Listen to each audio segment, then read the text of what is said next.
Hola, hola. Les doy la bienvenida a este webinar, Los retos del nuevo ambiente educativo. Me encanta estar aquí con ustedes. Bueno, el entorno de estímulos de comunicación en el que nos educamos las distintas generaciones se ha ido transformando de manera radical en poco tiempo. Hoy vamos a explorar esta transformación para saber cómo conectar con las audiencias actuales. Me presento, primero que nada, yo soy Denise Matienzo, tengo más de 10 años de experiencia en docencia, capacitación y facilitación en organizaciones e instituciones educativas. Actualmente soy facilitadora senior en Contexto. Contexto es una consultoría especializada en comunicación clara con más de 20 años de experiencia y trabajo con empresas de alto nivel nacionales e internacionales. Y uno de nuestros servicios precisamente está enfocado en diseñar estrategias de aprendizaje y facilitación, que es el tema que tocaremos hoy. Muchas gracias por asistir a todos los y las que están conectados y conectadas. Antes de empezar, quiero hacer unas puntualizaciones importantes sobre este webinar que nos van a permitir encuadrar el tema. La primera, vamos a hablar de cómo aprendemos las distintas generaciones y de estrategias generales que podemos utilizar para los nuevos ambientes de aprendizaje, pero no de herramientas específicas. Entonces, no voy a contarles exactamente una app, pero les voy a contar estrategias generales. Dos, nos vamos a enfocar en las audiencias que hoy están llegando o cursando la educación superior, es decir, los que están alrededor de los 20 años. Y tres, todo lo que vamos a afirmar sobre las audiencias es una generalización con base en tendencias y está enmarcada en el segmento económico de clase media a media alta. Esto es importante decirlo porque si nos vamos a otros segmentos socioeconómicos, a lo mejor cambiarían las condiciones. Si tienes comentarios o preguntas durante este webinar, por favor escríbelos en la sección de preguntas y con gusto los vamos a abordar cuando terminemos esta exposición. Gracias. Bien, lo primero que quiero contarte es el término de comunicósfera. Es un término que fue acuñado originalmente por Javier Steinau. Con este término se refería a una cierta atmósfera cultural colectiva de naturaleza virtual generada por los mensajes que viene de los medios masivos electrónicos y de las nuevas tecnologías de información. Y con ello incluye todos los mensajes que cualquier institución u organización dentro de la sociedad distribuye a través de sus medios. Pensemos en los gobiernos, en las escuelas, en las iglesias, en las empresas, en las organizaciones civiles, etcétera, en toda organización e institución que está dentro de la sociedad. Ahora bien, lo que quiero mostrarte hoy es cómo esta comunicosfera se ha modificado de manera radical en muy poco tiempo y cómo esto influye en nuestros estilos de enseñanza-aprendizaje. Entonces, lo primero que quiero que veamos son las distintas generaciones. Sabemos que le ponemos distintos nombres a las distintas generaciones y lo que te quiero hablar primero es de la comunicósfera general de las distintas generaciones. Baby Boomers, Generación X, Millennials y Centennials. Lo que ves en pantalla ahora, justamente, es los años en los que nace cada uno de estas generaciones y luego las formas que tienen de medios masivos abajo, es decir, su comunicósfera general. Entonces, como puedes ver ahí, tenemos a los baby boomers, nacidos entre 1941 y 1964, básicamente análogos, usaron toda la tecnología análoga, hijas de la Segunda Guerra Mundial, y lo que tienes abajo, por si no lo alcanzas a distinguir muy bien, si estás en un celular a lo mejor se ve muy pequeñito, es periódico y radio. Eran los principales medios por donde llegaban mensajes. En la generación X, que es nacida entre 1965 y 1979, están los inmigrantes digitales, la juventud de los 80, que ya tenía televisión, que también tenía radio, y de hecho, que vio el nacimiento de Internet, pero ahorita vamos a ir a eso.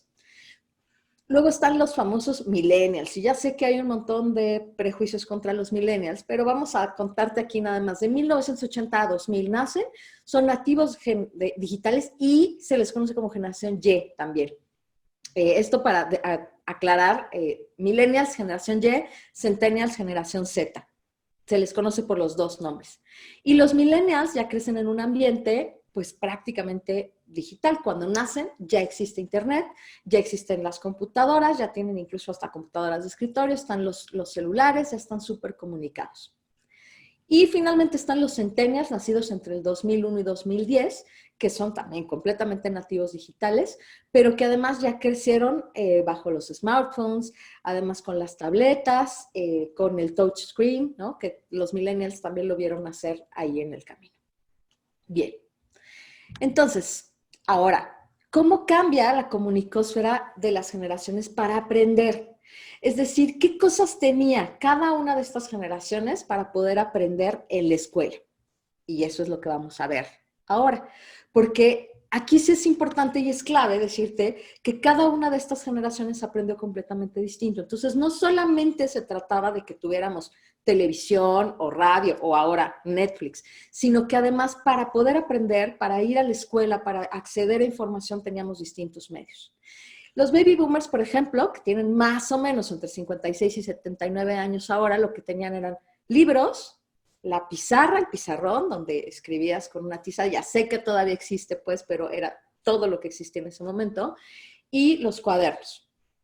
En la generación X, como puedes ver ahí en la pantalla, teníamos ya el acceso a CD-ROM, por ejemplo, a las primeras enciclopedias que ya estaban digitales, por ejemplo, en carta, estaban los proyectores de acetatos, estaban por primera vez las computadoras de escritorio, donde ya podamos empezar a hacer trabajos. Muchos de nosotros, y no me dejarás mentir si correspondes a la misma generación que yo, que es a la generación X, hicimos nuestros trabajos incluso en una máquina de escribir, no teníamos una computadora o una impresora, era de pronto un lujo. Y por supuesto también el cuaderno donde tomabas notas. Ahora, los millennials ya nacen en un mundo donde ya hay internet. Entonces, tienen ya celulares, tienen internet. Lo otro que ves ahí, si lo tienes a lo mejor en un celular, no lo alcanzas a distinguir porque está chiquito, pero es un proyector. Entonces, ya pueden ver el PowerPoint en una pantalla, en una pared, ya pueden proyectar, ¿no? Esto empezó a pasar en el aprendizaje de la generación X, pero es hasta que estábamos nosotros prácticamente en la universidad o saliendo de la universidad. Los millennials tuvieron eso ya desde muy chicos. Incluso muchos de ellos empezaron ya con el pizarrón electrónico. Y finalmente los centennials, que viven en un ambiente donde pueden acceder a toda la información mediante la tablet, en un smartphone, y que crecen además en ambientes donde hay redes sociales. Y me parece importante contarte aquí a Facebook como una herramienta de aprendizaje, porque las primeras clases que se dieron de manera virtual empezaron por Facebook. No empezaron aquí en Zoom, en una transmisión, sino que de pronto los profesores lo que hacían era juntar a sus alumnos, perdón, en el Facebook y mandarles instrucciones, mandarles tareas, pedir que a partir del grupo se generaran discusiones o foros. De hecho, los primeros foros en internet empezaron más o menos en la generación de los millennials, donde se podía platicar ahí o se les pedía que hicieran un blog o que contestaran en un blog. Básicamente fue ahí en esas generaciones. Entonces, pues dadas las siguientes comunicósferas, justo, lo que decimos es, bueno, ¿y dónde se rompió esto? ¿Qué pasó? ¿Por qué nos perdimos? Que era un poco la promesa que quería yo hacerte de que lo que te voy a contar. Y hay una ruptura clara ahí, que es lo que ves ahora en pantalla, entre la generación X y los millennials. Ahí se rompe. Y se rompe precisamente porque no somos nosotros nativos digitales, a diferencia de todos los siguientes. A partir de esto, lo que sucede es que se generan unos cuantos mitos acerca de las nuevas generaciones. Entonces, sí les tenemos un poco de reservas. Seguramente tú también has oído un montón de reservas, te repito, acerca de los millennials, pero ya de los centennials, pues mucho más, ¿no? Hicimos un montón de mitos alrededor de ellos.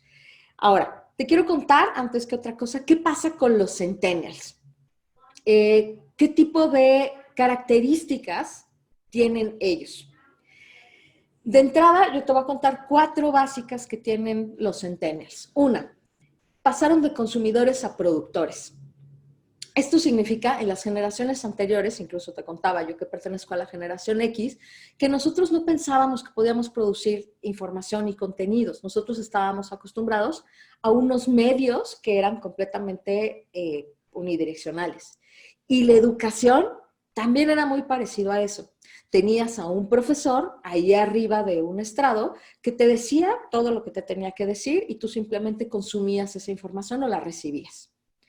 Las nuevas generaciones, incluso empezó desde los millennials, se convirtieron en productores. Entonces ahora ellos pueden poner una entrada en Wiki, pueden hacer un TikTok, pueden hacer un Vine, pueden hacer YouTube. Ellos se convierten en productores por primera vez.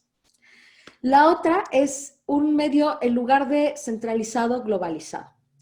Y esto tiene un montón de implicaciones porque el conocimiento ya no le pertenece a unos cuantos y el conocimiento de cualquier parte del mundo puede llegar a cualquier otra parte del mundo muy rápidamente. También tienen menos estímulos en las generaciones anteriores y muchos estímulos y mucha exigencia en las nuevas generaciones. Esto era algo que nosotros no habíamos medido y que últimamente justamente se han dado cuenta que pasa sobre las nuevas generaciones. No además de que están sobreexigidos, por ejemplo, en redes sociales a mantener una cierta imagen, a tener una cierta cantidad de amigos, también es cierto que tienen muchos estímulos en la comunicosfera. Hay muchas cosas que atender. Y las nuevas generaciones, a diferencia de las anteriores, que podían sentarse a leer simplemente un libro, pueden tener distintos medios al mismo tiempo. Entonces están contestando en un celular, están con la computadora abierta, tienen quizá la tele prendida y a lo mejor también tienen una tablet donde están viendo algo más. Y por supuesto la última, de lo tardado a lo inmediato. Antes de eso, pues todo era lento, era tardado, tú tenías que ir a buscar una biblioteca, tenías que ir a buscar un libro y poder encontrar ahí en un libro algunas cosas, pero ahora simplemente con hacer una búsqueda sencillísima, en Google puedes llegar a millones de entradas de información. Entonces, esto es lo que ha pasado, por lo que no hemos comprendido muy bien a los centennials. Y les decía, les hemos generado algunos mitos. Ya sé que también a los millennials, probablemente algunos de los mitos que te cuente ahora, vas a ubicar que también los decimos sobre los millennials. Pero lo que pasa, y esto quiero quedar clara, es simplemente que tienen una comunicosfera distinta. Tienen 4 mitos básicos los nuevos alumnos. 1. Los alumnos no se pueden concentrar en nada. No hay manera de hacerlos que se concentren. 2. Los alumnos no saben nada. O sea, nada más tienen su celular, pero es lo único que tienen, porque ellos por sí mismos no saben nada en la vida. 3. Los alumnos quieren todo inmediato, no saben esperar, no saben otra cosa, todo lo quieren rapidísimo, no tienen paciencia en absoluto. Y 4. Los alumnos no tienen respeto por la autoridad. ¿Ubicas alguno de estos mitos? ¿Te parece que alguno de estos mitos lo has dicho, lo has escuchado? Bueno, básicamente lo que nosotros proponemos pues es que hay que hacer las cosas diferente. Entonces nos vamos a ir mito por mito, ¿vale? Vamos a empezar poco a poco. Bien, entonces vamos a empezar por el mito 1. Los alumnos no se pueden concentrar en nada. ¿Tú lo crees? ¿Crees que no se pueden concentrar en nada? Lo curioso es que ves a estas mismas personas jugando videojuegos durante horas y horas pegadas a una pantalla, sin comer, sin dormir, sin tomar agua y casi sin ir al baño, casi se ponen un pañal para estar ahí jugando videojuegos y decimos que no se pueden concentrar. Interesante. Sí se pueden concentrar. El problema no es de concentración. Ahora, es cierto que están hiperestimulados, que era lo que te decía en un momento anterior. Todas estas nuevas generaciones tienen muchos estímulos y por lo tanto sí es difícil concentrarte. Pero no significa que no te puedas concentrar en lo absoluto. Significa simplemente que está dispersa la atención y que necesitamos concentrarla de un nuevo modo. Les repito, si los baby boomers, que es una de las cosas que está pasando mucho, si tú fuiste baby boomer y te encuentras ahora en el aula y estás queriendo concentrar a los alumnos del mismo modo en que te concentrabas tú, es muy probable que fracases. No va a pasar. Porque de entrada los alumnos no pueden estar mirando fijamente durante tanto tiempo una sola cosa y mantenerse ahí sin otros estímulos. ¿Qué es lo que pasa con los videojuegos? Los videojuegos tienen un montón de cosas que los hacen divertidos. Tienen historia, tienen un montón de estímulos, tienen interactividad, tienen colores, tienen figuras, y de pronto cuando ves al maestro parado simplemente ahí frente a ti queriendo darte cátedra, pues no resulta realmente algo en lo que me pueda concentrar. Entonces, lo que quiero decirte con este mito es que no es tan cierto otra vez que no se puedan concentrar, solo que lo que hay que hacer es poner otras soluciones. Lo que nosotros proponemos en las soluciones es organizar la información de una manera distinta. Entonces, En este caso te cuento organizar información basada en ciencia cognitiva, ahorita te cuento más, y la gamificación, justamente.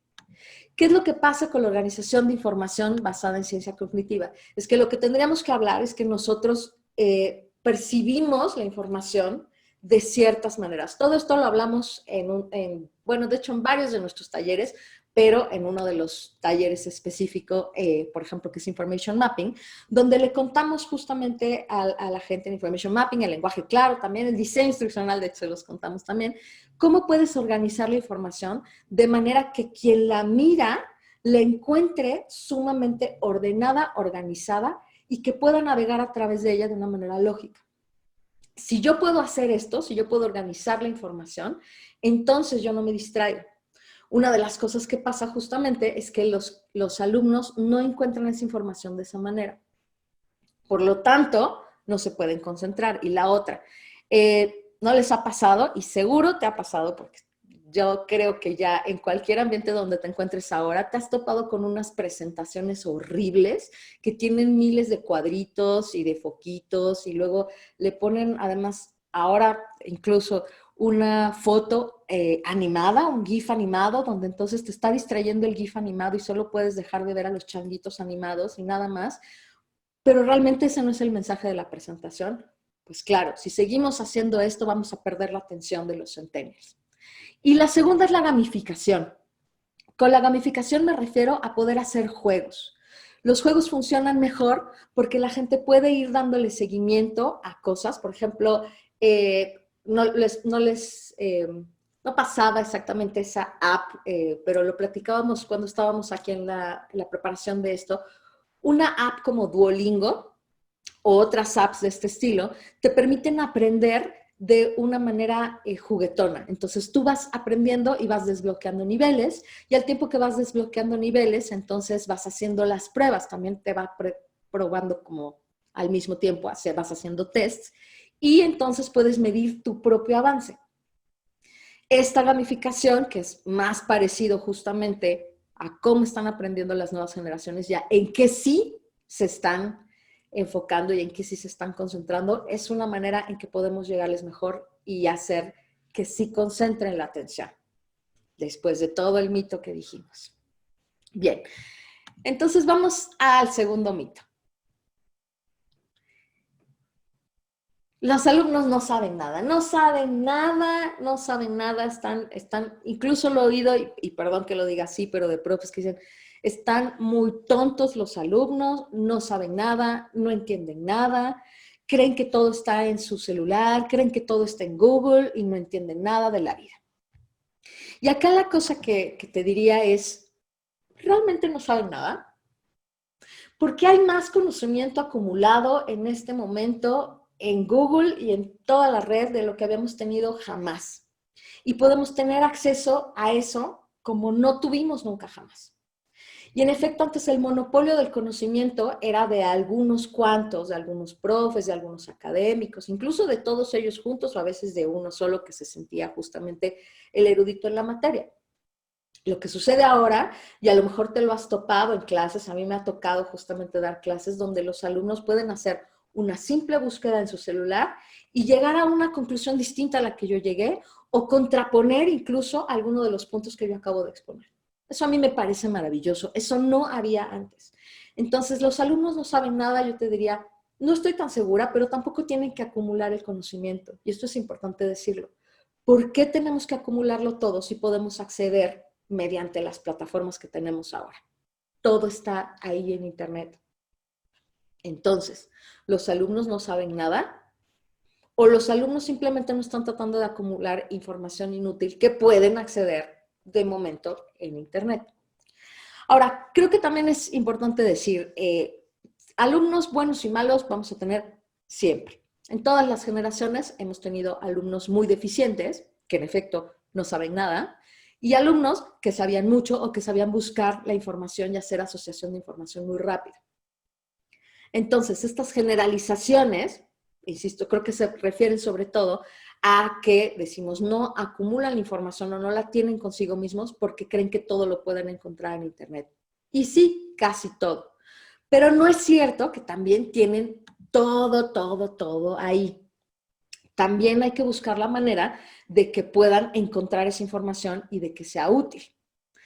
Ahora, para que no crean que lo saben todo, pero también les podamos dar información que a ellos les sea relevante, proponemos otras dos soluciones. Entonces, en estas soluciones te hablamos de aula invertida y de estructuras liberadoras. Aula invertida quizá es un término que has escuchado un poco más, estructuras liberadoras, a lo mejor si es algo como, ¿qué es esto? Seguramente viene como de la terapia, les van a dar terapia en clase. Ahora te cuento. Bueno, el proyecto de aula invertida no es nada nuevo, ya tiene años ahí en el camino y ya se han diseñado muchísimas clases, no solamente virtuales, no solamente digitales, quiero que esto quede claro, no solo se trata de que el aula invertida es para estos tiempos de pandemia o para el aula virtual en específico, sino que todo el diseño de una clase se puede manejar como aula invertida. Y en el aula invertida, entonces, ponemos en el centro al alumno, no al profe, sino que ponemos al alumno y su aprendizaje y le damos una serie de estímulos que puede acceder a ellos antes de llegar a la clase para que cuando lleguemos a la clase lo que hagamos sea otra cosa. Reflexionar, colaborar, compartir, crear, co-crear, construir, etc. En ese sentido, entonces, y fíjate bien lo que te voy a decir, porque esta es parte justo también de la propuesta que vas a encontrar un poco más adelante, y es que el profesor toma menos relevancia que el alumno y que la propia dinámica de lo que sucede adentro del salón. Y este es un cambio de paradigma. Quiero contarte que esta es una discusión importante dentro del ámbito educativo, que es el cambio de paradigma del profesor a un facilitador. No más pensemos en que justamente el profesor, y es lo que te estoy diciendo, tiene esta figura donde tiene todo el conocimiento, porque eso ya no es cierto. No es cierto que tiene todo el conocimiento. Y desde esta estructura, justo donde el profesor está arriba y los alumnos están abajo, entonces ellos no tienen capacidad de interactuar y por lo tanto perdemos también su atención. Entonces el aula invertida te puede funcionar para generar nuevos diseños de clases donde ellos estén involucrados de otra manera y tú tomes otro rol como maestro, y no como maestro, sino más como facilitador. Y la otra son las estructuras liberadoras. Las estructuras liberadoras también es una tecnología, digamos, de colaboración, tiene pocos años. Puedes encontrar mucho sobre estructuras liberadoras en la red. Afortunadamente, los creadores de las estructuras liberadoras creen en difundir y en compartir esta información, así que puedes encontrar todo compartido ahí, te comparten todo lo que necesites. ¿Y qué es todo lo que necesitas? Las estructuras liberadoras son dinámicas para trabajar con grupos de cualquier tipo, puede ser con organizaciones grandes, con grupos de aprendizaje, con grupos donde necesitemos generar objetivos, etc. Tienen distintas categorías y la información que te comparten tiene que ver con cómo puedes implementar estas estructuras liberadoras con tus grupos. Entonces vas a encontrar número de personas con las que las puedes hacer, cuáles son los materiales, si se puede hacer en línea o no, cuáles son las instrucciones que debes seguir, las instrucciones que debes dar. Incluso te cuentan ahí, y además eso me encanta, lo puedes encontrar en internet, te cuentan cuáles son las posibilidades de cambio, qué posibles retos te podrías encontrar e incluso también te comparten algunos archivos si es que vas a necesitar algo de apoyo. Estas estructuras liberadoras, junto a otro tipo de herramientas de colaboración, lo que hacen es que mantienen activas a las personas que están aprendiendo. Y si tú te mantienes haciendo cosas, es más probable que estés aprendiendo que si solamente estás mirando a un profesor diciendo cosas. Un poco como lo que estás haciendo ahora, pero a lo mejor en tu computadora, en tu celular, estás atendiendo otras cosas al mismo tiempo. Y eso es interesante porque fíjate como tú también, tú que estás viendo este webinar ahora, probablemente estás atendiendo varias cosas a la vez. Bien, vamos al siguiente mito. Los alumnos quieren todo inmediato y no saben esperar. Y por supuesto me vas a decir, eso no es un mito. Y bueno, sí y no, un poco, creo que esto es lo que quiero aclarar. Es cierto, hasta cierto punto, porque como te decía, la nueva comunicósfera para los millennials y centennials, ¿no? El younger millennials, elder centennials, como diríamos, pues es que tienen todo al alcance de la mano y es que todo lo tienen mucho más inmediato. Entonces, sí, claro, que les es un poco más difícil esperar. Pero también es cierto, además de este mito, pues, que no pueden esperar, sí, pero también saben reaccionar muy rápido. Y por esto es que te decía un momento anterior que ellos están sobreexigidos. Y esto es algo que de pronto no hemos visto con claridad, pero las nuevas generaciones son generaciones que viven con altos niveles de ansiedad y estos altos niveles de ansiedad tienen que ver con que están sobreestimulados y sobreexigidos. Entonces, están obligados a contestar muy rápidamente, a contestar lo mismo un mensaje de WhatsApp, a contestar en Facebook, que a contestar las tareas. Uno de los problemas grandes que estamos encontrando ahorita en el aula virtual justamente es que se les está pidiendo a los alumnos muy pequeños, a los alumnos de primaria, que contesten muy de inmediato cosas porque la maestra pide la tarea y no pueden realizarla con la misma velocidad. No están pudiendo producir al mismo nivel que lo hacían en el aula, en la escuela. Ha presentado también muchas dificultades, no me voy a meter en eso ahora, pero muchas dificultades virtualizar toda la educación, sobre todo para los niveles básicos en este momento. Pero lo que es cierto es que cuando llegan ya a los niveles medio y medio superior, ya pueden estar un rato en la computadora y hacerse responsables de sus entregas, y se les pide que actúen muy rápido, que todo lo contesten enseguida, que inmediatamente respondan al estímulo, que vean el video, inmediatamente tengan una opinión, que si hay una publicación inmediatamente digan algo al respecto o que hagan algo tal cual, el like o un corazón o una reacción de risa o lo que sea, tienen que reaccionar muy rápido. La ventaja de esto, les repito, no todo es un mito, pero hay una gran ventaja, pueden reaccionar rápido. Y eso es algo que sí nos puede beneficiar. Entonces, ¿qué soluciones tenemos para este asunto de la inmediatez? Tenemos dos soluciones básicamente, la facilitación virtual y las herramientas digitales. La facilitación virtual se ha hecho pues necesaria en estos momentos, no hay de otra, ¿no? Se ha hecho necesario que todos nosotros pasemos de un momento a otro a compartir contenidos en Zoom, a grabar videos, a poner documentos en Drive, etc. Pero sobre todo lo que yo te quería contar aquí es que la facilitación virtual no nada más es pasar tu clase como la tenías a un formato virtual. Entonces, bueno, pues ya tenía mi PowerPoint, pues ahora en lugar de contárselos en la clase, pues se los voy a contar aquí en el Zoom. Pues honestamente eso no cambia nada tu diseño instruccional. Al final del día sigues haciendo lo mismo y vas a perder la atención de tus alumnos. En cuanto a la facilitación virtual, hay un montón de herramientas que te pueden servir. Dentro de las propias herramientas como Zoom, las herramientas de videollamadas, Zoom, Teams o cualquier otra que estés usando, y también que te conviertas, ya te lo adelantaba un poquito antes, que te conviertas en una nueva persona, con un nuevo paradigma, donde tú no eres el poseedor de todo el conocimiento, si eres maestro, y si eres alumno, puedes compartir con otros. De hecho, en esta facilitación virtual justamente lo que hacemos es volvernos todos mucho más pares y mucho menos una relación vertical. Por supuesto tiene que ver también, y esto me es importante contártelo, con que las nuevas generaciones, y ahorita vamos a llegar a eso en la siguiente, tienen otro sentido de la colaboración. Lo vamos a ver en el cuarto mito. Pero por eso un facilitador es una figura que puede ser mucho más cercana que la del maestro, este vertical, alejado, que solo trae conocimiento a mí. Y la otra son las herramientas digitales. Y aquí sí justamente las apps. Yo te decía, no me voy a meter a contarte de apps en particular, pero sí contarte que las herramientas digitales sirven. Herramientas digitales como pueden ser Mural, Miro, Google Drive, Kahoot, etc. Hay muchas apps digitales que te sirven para trabajar distintas cosas.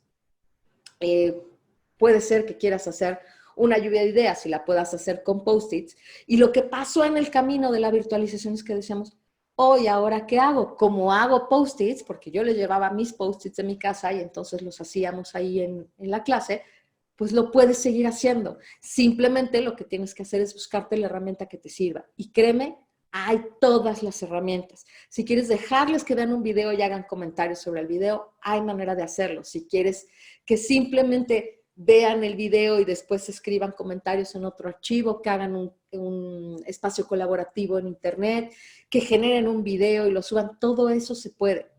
Hay herramientas digitales para todo lo que tú quieras enseñar y todo lo que tú quieras hacer a ellos colaborar. ¿Ok? Bien. Entonces vamos al siguiente mito. Los alumnos no tienen respeto por la autoridad, de plano, ningún respeto. Yo no creo en esto y me encantará escuchar sus comentarios, por favor. Si tienen preguntas, pónganlas en la sección de preguntas y respuestas. Y si tienen comentarios, también los vamos a ir leyendo al final. Me encantará escuchar cómo lo ven ustedes. Yo personalmente creo que las nuevas generaciones no confían a ciegas en las instituciones, pero eso no quiere decir que no respeten cierta autoridad. La cosa es que el sentido de autoridad ha cambiado. Entonces, anteriormente se tenía un gran respeto por la autoridad formal, mientras que hoy se respetan aspectos como el liderazgo, el profesionalismo y el conocimiento ganado, no nada más porque eres una gran eminencia te voy a respetar. Los últimos años nos han probado que las instituciones que no se habían cuestionado eran sumamente cuestionables, que esas instituciones que pensábamos que eran impolutas y que de las que debíamos pues confiar a ciegas, no debíamos confiar a ciegas. Y entonces ahora pensamos todo lo tenemos que cuestionar. También es cierto que las nuevas generaciones le dan importancia a otras cosas. Eso no significa que no les importe el prestigio, cuidado, y que no les importe la fama, pero les importa de una manera muy distinta a como les importaba a los baby boomers o como les importa a los de generación X. En esta nueva generación no hay menos confianza en las instituciones y hay más confianza en ellos mismos, hay más confianza en el trabajo en equipo. Están menos dedicados a las compensaciones monetarias, para bien y para mal. Esto yo sé que tiene sus propias implicaciones. Se ha dicho mucho que los millennials y los centennials van a ser generaciones que a lo mejor van a vivir grandes experiencias, pero completamente endeudados y sin tener capacidad, por ejemplo, de tener una casa propia. Pero a la generación de los millennials y los centennials les importan mucho más las experiencias que las compensaciones monetarias o que un prestigio justamente vertical a partir de su conocimiento o de su poder. Ahora, también quiero decir que si olvidamos que el poder tiene una gran influencia en todas las organizaciones y si creemos que los millennials o los centennials no creen en el poder, también estamos un poco errados. Simplemente desplazaron el poder a otras cosas y tienen interés en otros sentidos. Entonces, para este mito tenemos otras soluciones también. Las soluciones que te proponemos son herramientas de participación y colaboración.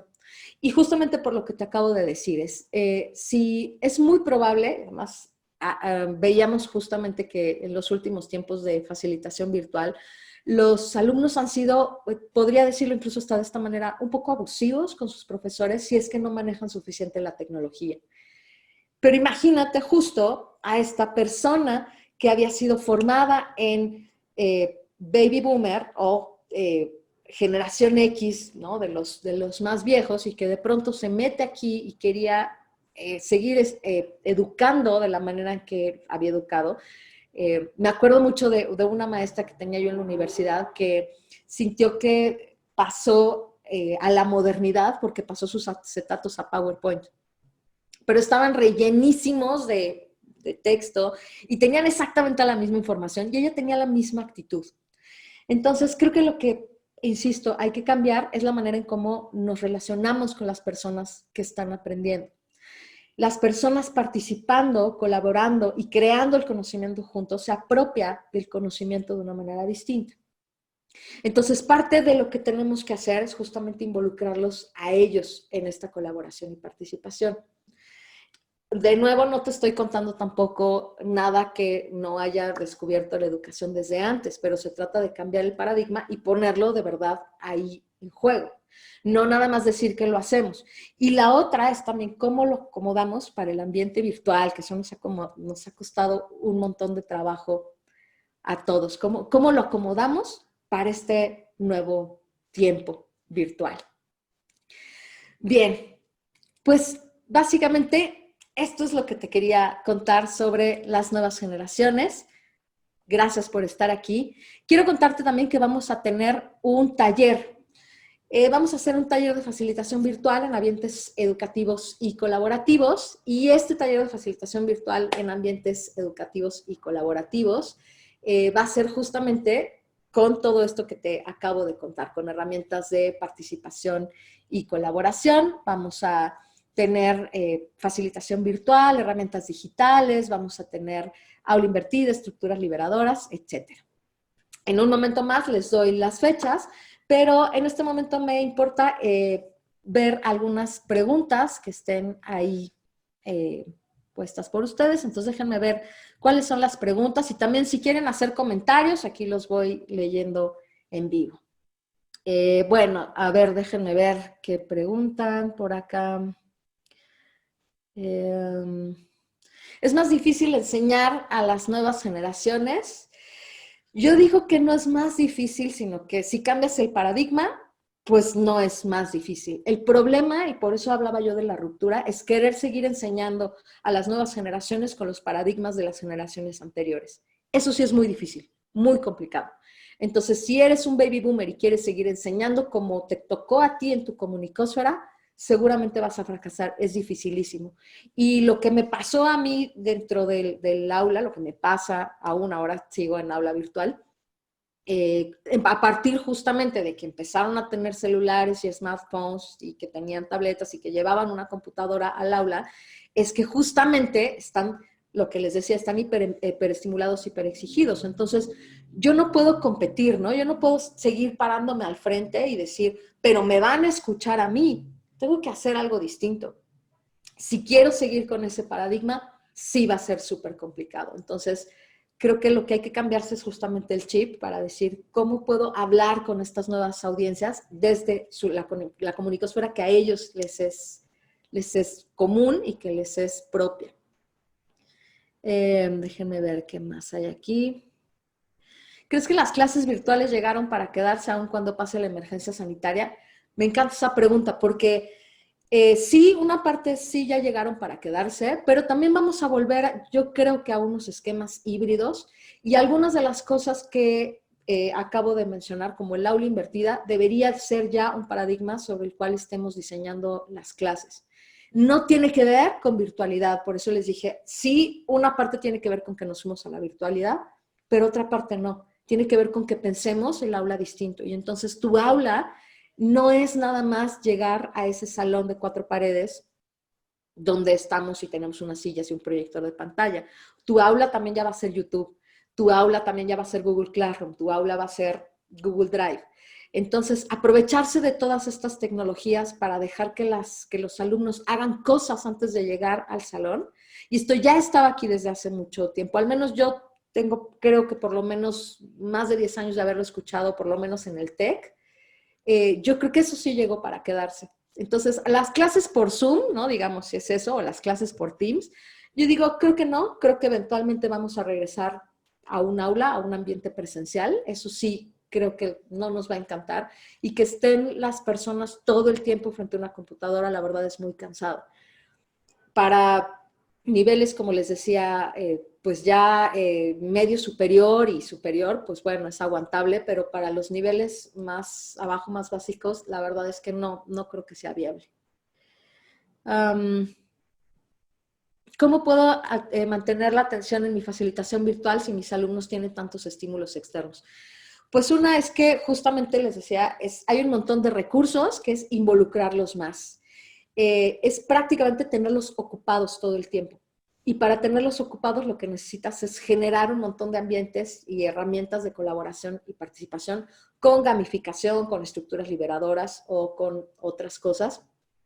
Y yo sé que estamos luchando a veces con el WhatsApp web y estamos luchando contra el celular, etc.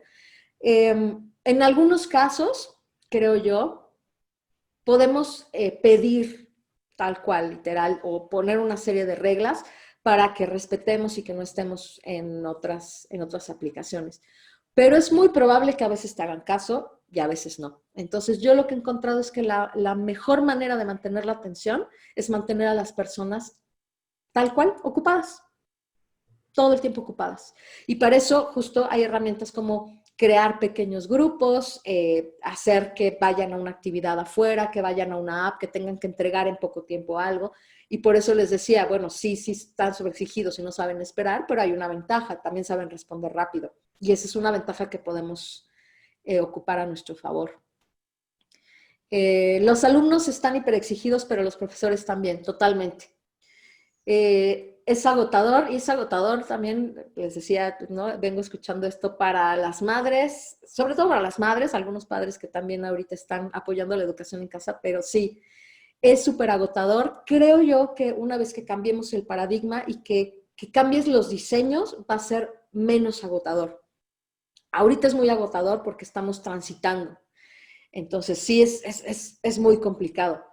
Pero eventualmente con un buen diseño, creo yo que además descansas un montón porque el facilitador no tiene que estar todo el tiempo al frente diciendo cosas. El facilitador justamente suelta, puedes incluso delegar algunas responsabilidades, solicitarle a algunos que se hagan cargo, ir rotando además el liderazgo, permitir que ellos tomen liderazgos parciales en algunos grupos y todo eso te quita bastante trabajo, pero sí, al principio, en cuanto a diseño, sí es un montón de trabajo.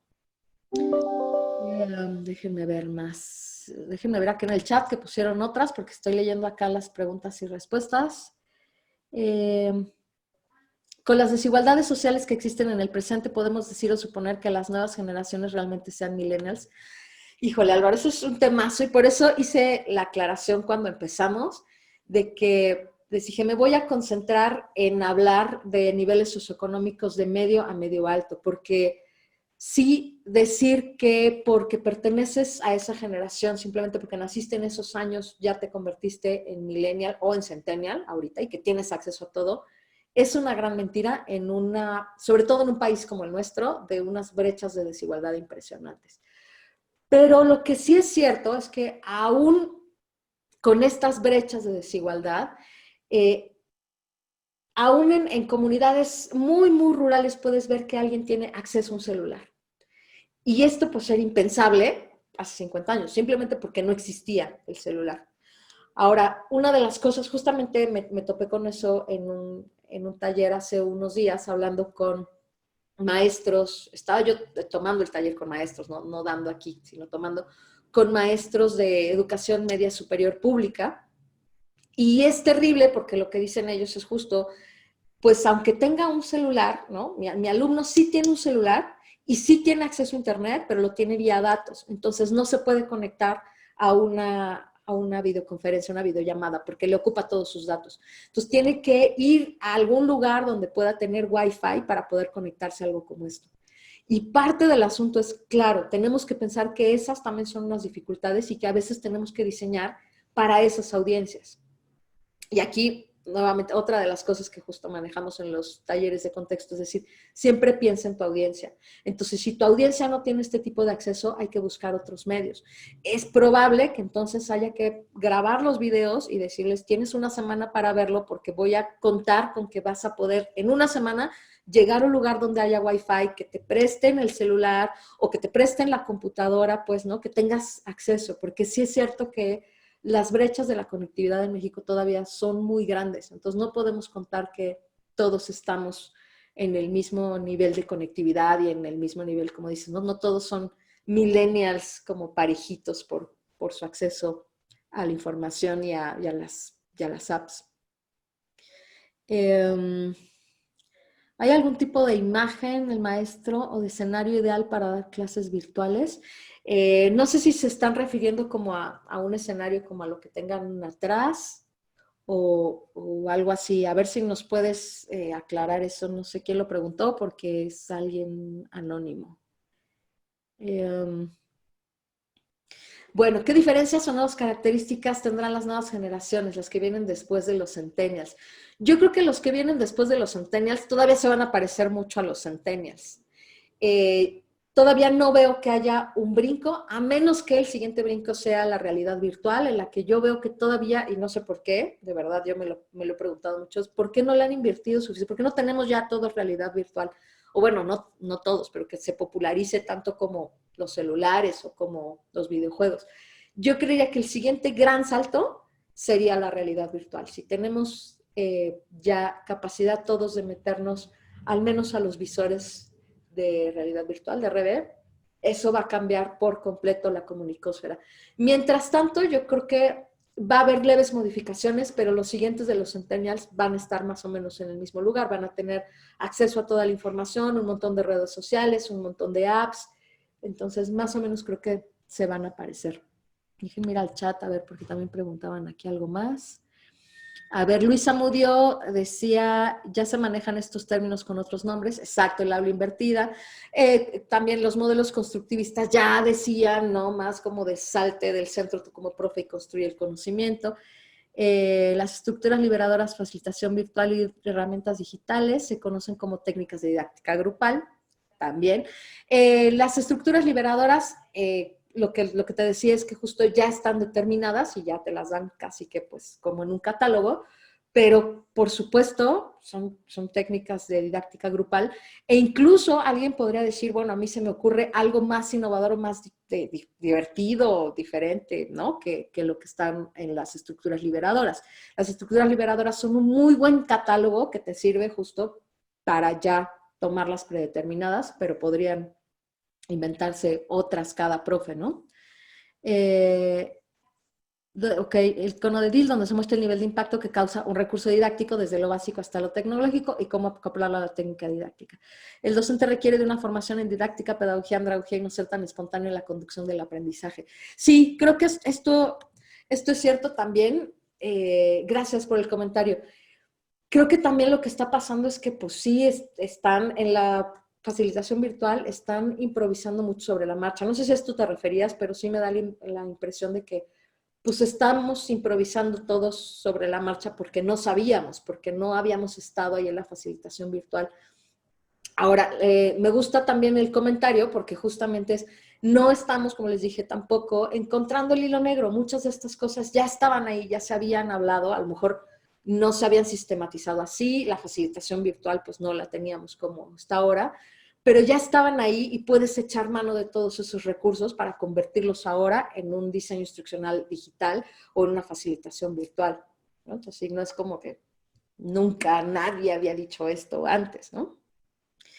Bueno, las recomendaciones se aplican para entornos urbanos y semiurbanos, un poco lo que les decía, ¿no? No, las brechas son muy grandes, entonces hay que tomar en cuenta este tipo de características. ¿Cómo luchas, aprovechas, manejas el multitasking que invade la vida de los alumnos? Precisamente, justo yo diría, aprovechas. Más que luchar, es cómo aprovechamos, que justamente son multitasking, para ponerlos a hacer varias cosas a la vez que vayan en torno al objetivo de aprendizaje y no que vayan en contra del objetivo de aprendizaje. Déjenme ver. Los alumnos no prenden sus cámaras. Ese es un clásico. A lo mejor, a ver, si alguien más tiene problemas con alumnos o incluso sus compañeros, profes que no prendan sus cámaras, por favor, a ver, levanten la mano. Quiero ver manos levantadas. ¿Quién dice que tiene un problema con esto? Manos levantadas. Vean, ok. Muchas manos levantadas ahí. A ver, quiero ver todas las manos levantadas con problemas de que no prende la cámara. 2, 4, 6, 8, 10, 11. Es horrible. Sí. Ahora, nuevamente les diría, hay un problema de conectividad en muchos casos. Hay muchas personas que no pueden conectar la cámara y entonces nuevamente hay que diseñar conforme a eso. Si el problema es de conectividad, si el problema es que no pueden porque no tienen una cámara, porque no tienen la capacidad del Wi-Fi, porque no están cerca de una computadora, es decir, por un montón de factores, entonces hay que diseñar distinto. La otra es también, no podemos obligar a las personas, y ahora hay un debate también sobre eso, no podemos obligar a las personas a que prendan una cámara porque además estamos invadiendo sus ámbitos privados. Yo creería que, pero esto es solo mi posición personal, es que habría que hacer una invitación, ¿no? Con suficientes argumentos de por qué necesitamos la cámara prendida, y es sobre todo porque el contacto sí es diferente. Si vemos al menos a la persona ahí, sabemos que hay alguien y que está mirando algo, aunque parezca que luego miran a la pantalla y están viendo otra pantalla dentro de su computadora, pero sabemos que la persona está presente. Cuando la cámara está apagada, no sabemos si la persona está en el baño, se fue a la tienda o está en otra cosa, simplemente, ¿no? Pero sí pues es delicado ahorita este ambiente. Hay que comprender también que estamos en momentos muy especiales, muy extraordinarios y tendremos, creo, la otra es que empezarnos a hacer nuevos protocolos de cómo usar las redes, al igual que nos pasa con WhatsApp, ¿no? Que todavía no sabemos, oye, está bien decir hola, está bien mandar un mensaje de audio de menos minutos o de más minutos, pues hay que irnos haciendo estas nuevas como etiquetas, creo, ¿no? Estos protocolos. Y en las llamadas o juntas, pues habría que hacernos de estos protocolos, ¿no? Vamos a tener todos prendidos la cámara o no, ¿no? Y qué implicaciones tiene una cosa o la otra. En algunos casos, a mí me ha funcionado, sobre todo cuando hay problemas con el asunto de la cámara, hacer pequeños grupos y entonces, si no pueden prender la cámara, pueden a lo mejor hablarse por teléfono. Si no quieren abrir la cámara en un grupo grande, a lo mejor sí quieren abrirla en un grupo chico. Entonces, hay también algunos recursos que podemos usar para que la gente participe, para que la gente colabore y que entonces prendan la cámara, ¿no? Samira dice, yo doy clases en Tech Milenio y hacemos aula invertida. Te digo, Samira, creo que yo de quien lo escuché antes que a nadie fue, creo que justamente del Tech.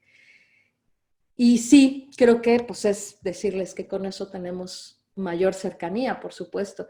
De por sí tenemos ya un problema porque hay un delay entre cómo llega el audio y cómo llega el video. Y por supuesto todo lo que pasa cuando se nos bloquea la cámara, cuando se congela. Y entonces todo eso ya cognitivamente nos está haciendo una revolución adentro del cerebro. Es qué dijo, si está ahí, qué está haciendo, cómo leo la reacción, me está diciendo que estoy bien, me está aprobando, me está desaprobando. Todo eso está pasando en el camino de la cámara prendida. Ahora con la cámara apagada, pues nos perdemos de todo, ¿no? No está ahí. Luis, muchas gracias. Bien, pues con esto vamos terminando. Muchas gracias a los que han estado aquí.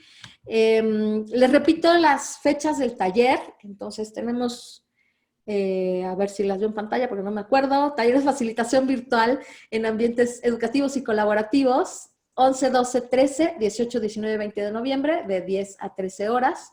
Son 18 horas totales, pero por supuesto, como les decíamos, como es una facilitación virtual, tenemos que estar poco tiempo y colaborando mucho. Si se animan, con gusto nos pueden contactar. Está el equipo de ventas, nos pueden contactar a través de las redes, también está en las redes de Contexto Didáctico, estamos en la página, estamos en LinkedIn, estamos también en Facebook. Entonces ahí nos pueden encontrar y nos pueden contactar y alguien también les va a responder y los va a buscar y podemos organizar algo increíble. Me da mucho gusto haber estado con ustedes. Vamos a terminar. Déjenme ver si hay alguna otra pregunta aquí interesante. Aquí preguntaban qué pasa con los ambientes educativos de más pequeños. Les decía, yo no me voy a meter con eso, pero eso está dificilísimo. Vaya, yo creo que para los pequeños, para los de niveles básicos, la verdad es que no creo que esté funcionando muy bien los ambientes virtuales y no sé qué va a pasar. Yo creo que este año va a ser un año perdido. Es solo mi opinión, pero bueno. Pues muchas gracias. Nos vemos pronto. Seguramente tendremos más webinars. Nos encantará verlos por acá. Les mando un abrazo. Manténganse a salvo. Que estén bien, que estén sanos y sanas. Bye.